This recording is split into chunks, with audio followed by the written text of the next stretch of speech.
جب تمہارے لڑکے بالغ ہو جائیں تو ان کو بھی اسی طرح اجازت لینی چاہیے جس طرح ان سے اگلے یعنی بڑے آدمی اجازت حاصل کرتے رہے ہیں۔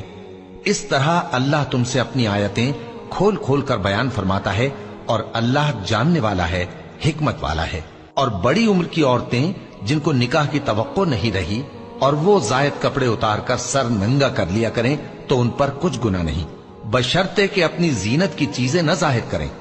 اور اگر اس سے بھی بچیں تو یہ ان کے حق میں بہتر ہے،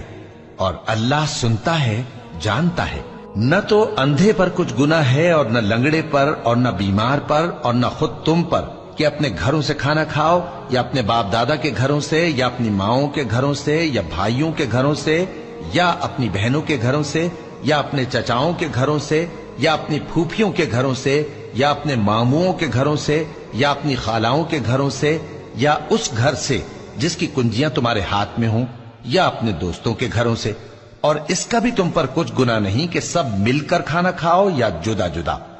پھر جب گھروں میں جایا کرو تو اپنے گھر والوں کو سلام کیا کرو، یہ اللہ کی طرف سے مبارک اور پاکیزہ تحفہ ہے۔ اس طرح اللہ اپنی آیتیں کھول کھول کر بیان فرماتا ہے تاکہ تم سمجھو۔